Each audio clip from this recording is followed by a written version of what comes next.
राधे कृष्ण राधे कृष्ण। भगवान शंकर और शंखचूड़ के पक्षों में युद्ध। भद्रकाली का घोर युद्ध और आकाशवाणी सुनकर काली का शंखचूड़ पर पाशुपतास्त्र न चलाना। भगवान नारायण कहते हैं, मुने प्रतापी दानवराज शंखचूड़ सिर झुकाकर भगवान शिव को प्रणाम करके अपने मंत्रियों के साथ तत्काल विमान पर जा बैठा। दोनों दलों में युद्ध आरंभ हो गया। दानव स्कंद की शक्ति से निरंतर पीड़ित होने लगे। उनमें हलचल मच गई। इधर स्वर्ग में देवताओं की दुंदुभियां बज उठी। उस भयंकर सम्रांगण में ही स्कंद के ऊपर फूलों की वर्षा होने लगी। स्कंद का युद्ध अत्यंत अद्भुत और भयानक था। वह प्राकृतिक प्रलय की भांति दानवों के लिए विनाशकारी सिद्ध हो रहा था। उसे देखकर विमान पर बैठे हुए राजा शंखचूड़ ने बाणों की वर्षा आरंभ कर दी। राजा के बाण इस तरह गिर रहे थे मानो मेघ जल की धारा गिरा रहा हो। वहाँ घोर अंधकार छा गया। फिर आग प्रकट होने लगी। यह देख नंदीश्वर आदि सब देवता वहाँ से भाग चले। केवल कार्तिकेय ही युद्ध के मुहाने पे डटे रहे। राजा शंखचूड़ पर्वतों, सर्पों, शिलाओं तथा वृक्षों की भयानक वृष्टि करने लगा। उसका वेग दुस्सह था। राजा की बाण वर्षा से शिव कुमार कार्तिकेय ढक गए, मानो सूर्य देव पर स्निग्ध मेघमाला का आवरण पड़ गया हो। शंखचूड़ ने स्कंद के भयंकर एवं दुर्वाह धनुष को काट दिया। दिव्य रथ के टुकड़े टुकड़े कर डाले तथा रथ के घोड़ों को भी मार गिराया। उनके मोर को दिव्यास्त्र से मार मार कर छलनी कर दिया। इसके बाद दानवेंद्र ने उनके वक्षस्थल पर सूर्य के समान जाज्वल्यमान प्राण घातक शक्ति चलाई। उस शक्ति के आघात से एक क्षण तक मूर्छित होने के पश्चात कार्तिकेय फिर सचेत हो गए। उन्होंने वह दिव्य धनुष हाथ में लिया। फिर सूर्य, जिसे पूर्व काल में भगवान विष्णु ने प्रदान किया था, फिर रत्नेंद्र सार से निर्मित यान पर आरूढ़ हो अस्त्र शस्त्र लेकर कार्तिकेय भयंकर युद्ध करने लगे। शिव कुमार स्कंद ने अपने दिव्यास्त्र से क्रोधपूर्वक दानवराज के चलाए हुए समस्त पर्वतों, शिलाखंडों, सर्पों और वृक्षों को काट गिराया। उन प्रतापी वीर ने पाजन्यास्त्र के द्वारा आग बुझा दी और खेल ही खेल में शंखचूड़ के रथ, धनुष, कवच, साथ और उज्ज्वल किरीट मुकुट को काट डाला। फिर उल्का के समान प्रकाशित होने वाली अपनी शक्ति दानवराज के वक्षस्थल पर दे मारी। उसके आघात से राजा मूर्छित हो गए। फिर तुरंत ही होश में आकर वह दूसरे रथ पर जा चढ़ा और दूसरा धनुष हाथ में ले लिया। नारद शंखचूड़ मायावियों का शिरोमणि था। उसने माया से उस युद्धभूमि में बाणों का जाल बिछा दिया और उसके द्वारा कार्तिकेय को ढककर सैकड़ों सूर्य के समान प्रकाशित होने वाली एक अमोघ शक्ति हाथ में ली। भगवान विष्णु के तेज से व्याप्त हुई वह शक्ति प्रलय अग्नि की शिखा के समान जान पड़ती थी। दानवराज ने उसे क्रोधपूर्वक कार्तिकेय के ऊपर बड़े वेग से दे मारा। वह शक्ति उनके शरीर पर प्रज्वलित अग्नि की राशि के समान गिरी। महाबली कार्तिकेय उस शक्ति से आहत हो मूर्छित हो गए। तब काली उन्हें गोद में उठाकर भगवान शिव के पास ले गई। शिव ने लीलापूर्वक ज्ञान बल से उन्हें जीवित कर दिया, साथ ही असीम बल प्रदान किया। प्रतापी वीर कार्तिकेय तत्काल उठकर खड़े हो गए। उसी क्षण भगवान शंकर ने अपनी सेना और देवताओं को युद्ध के लिए प्रेरित किया। सेना सहित दानवराजों के साथ देवताओं का युद्ध पुनः प्रारंभ हुआ। स्वयं देवराज इंद्र वृषपर्वा के साथ युद्ध करने लगे। सूर्य देव ने भी प्रचिति के साथ युद्ध छेड़ दिया। चंद्रमा दम्भ के साथ भिड़ गए और बड़ा भारी युद्ध करने लगे। काल ने कालेश्वर के साथ और अग्निदेव ने गोकर्ण के साथ जूझना आरंभ किया। काल के से कुबेर और मयासुर से विश्वकर्मा लड़ने लगे। मृत्यु देवता भयंकर नामक दानव से और यम संहार के साथ भिड़ गए। कलविंग और वरुण में, चंचल और वायु में, बुध और गृतपृष्ठ में तथा रक्ताक्ष और शनैश्चर में युद्ध होने लगा। जयंत ने रत्नसार का सामना किया। वसुगण और वर्चोगण परस्पर जूझने लगे। दीप्तिमान के साथ अश्वनी कुमार और धूम्र के साथ नल कुबेर का युद्ध आरंभ हुआ।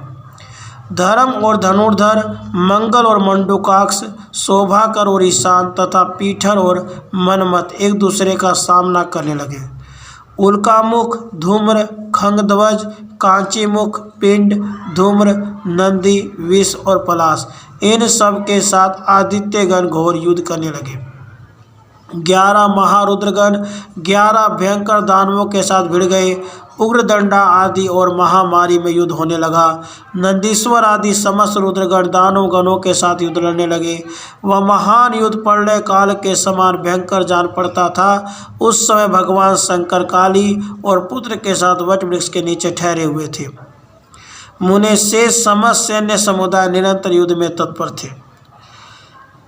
शंखचूड़ रत्नमय आभूषणों से विभूषित हो करोड़ों दानवों के साथ रमणीय रत्नमय सिंहासन पर विराजमान था।